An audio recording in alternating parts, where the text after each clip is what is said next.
All right, folks, we are simulcasting the last hour and 12 minutes or so today at prisonplanet.tv. And I want to play a few video clips here now and analyze them and break them down. When we come back from break, all of Obama's major surrogates, Axelrod and others, the White House Chief of Staff, of course, as well, Rahm Emanuel, are on TV this Sunday saying, we never said we weren't going to raise taxes on everybody. We have to. Carbon taxes, health care taxes, income taxes.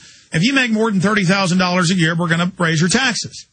We never made that pledge. That you were delusional. You never heard that. I mean, this is incredible. Also, Obama said that he was never going to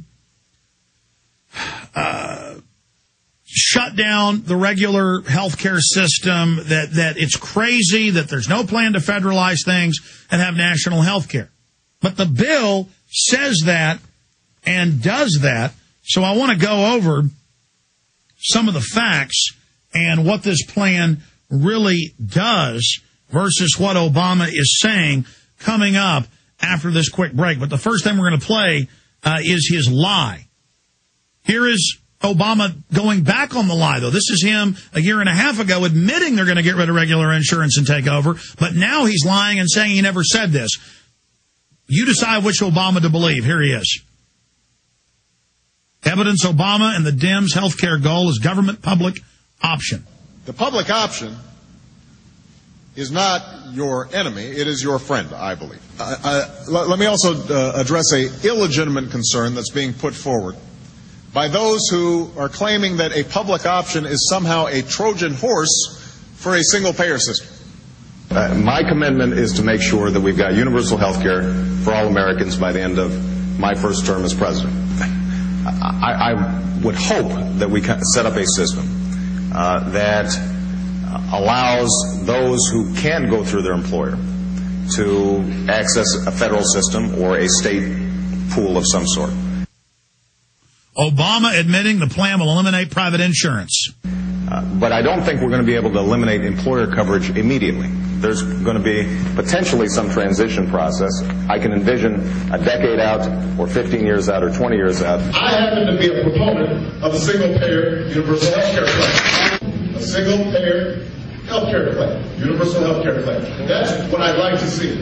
I think if we get a good public option, it could lead to single payer, and that's the best way to reach single payer.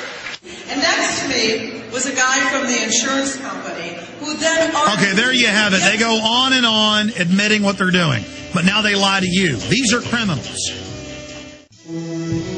The New World Order beast is genetically modifying your food, mixing vegetables with animals, and now experimenting with viruses. Without a long-term food solution, you will have just two options: starve or surrender. All canned food supplies will eventually run out.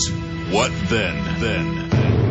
Grow your own healthy food and feed your family forever. SurvivalistSeeds.com is now the nation's largest bulk heirloom seed company. And it's owned by a real patriot, Big John Lipscomb. You can now have an infinite amount of healthy vegetables like a watermelon, a bundle of carrots, or tomatoes for a little more than a penny each. SurvivalistSeeds.com. And now you can go into business with Big John at SurvivalistSeeds.com by becoming an affiliate. See his link at SurvivalistSeeds.com. Just say no. Just say no to socialized health care. The incredible part about this is the Democrats lie and say none of this socialization, none of this eugenics, none of this rationing is in the bill when it's all in the bill. We've seen it's the British model.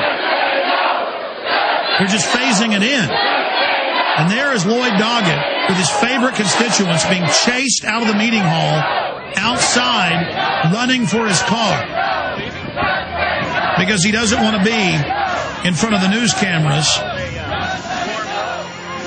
showing the people not going along with it.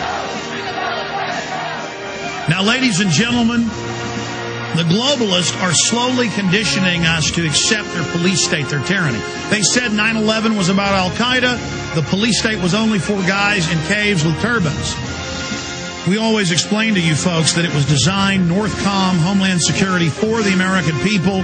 TSA on the streets of America. They're now on the streets of America. Checkpoints, body scanners, face scanning cameras, DHS reports. Gun owners, conservatives, veterans are the number one threat. The whole system is designed for people that aren't going to go along with the New World Order and the socialized health care and the carbon tax and turning our guns in. They tell us that socialized health care isn't that. We can read the bill. We know they're liars. They say they don't want our guns when they've got their most draconian anti-gun bills ever introduced. When the Attorney General argued in federal court for a complete gun ban in D.C. versus Heller. He was the government's lawyer just last year. We know they're panicking.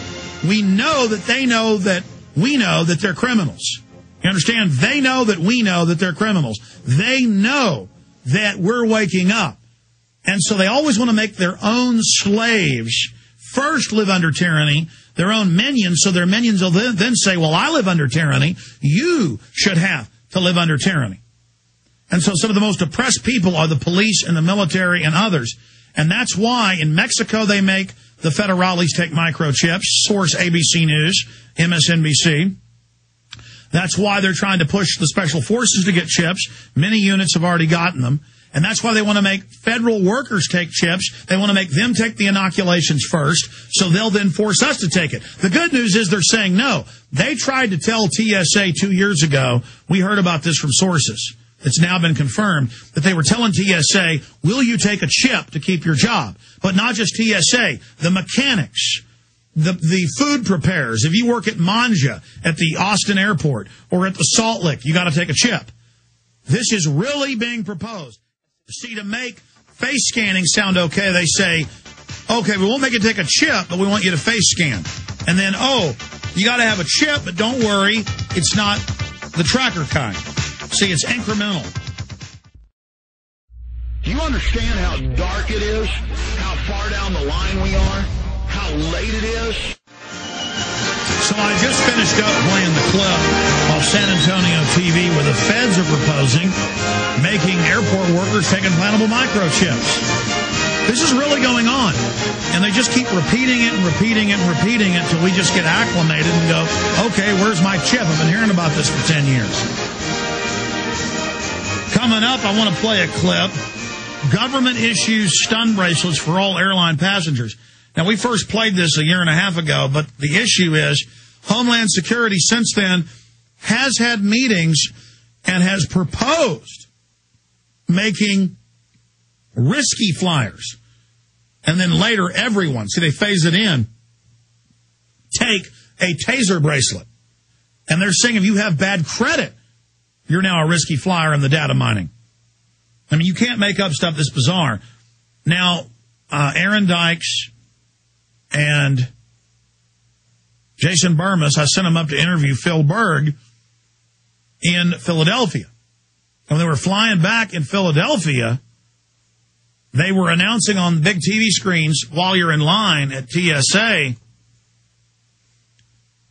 like I should get them in here about it, about how you're going to have family travelers, expert travelers, infrequent travelers, and you get searched accordingly. So they're already getting you ready for the yellow stars, the different groups. Oh, we don't profile all of you are slaves, but we profile what group you're in. And you get used to being asked questions and being prodded and being searched and taking your shoes off and all these acts of submission. And then, oh, you get a taser bracelet. Oh, you go in the body scanner that scans your naked body. They already have those. And they record your naked body. It's acts of submission. Now TSA is going to be on the streets of America. It's already begun. This is the phasing in of the tyranny. This is all psychologically being done.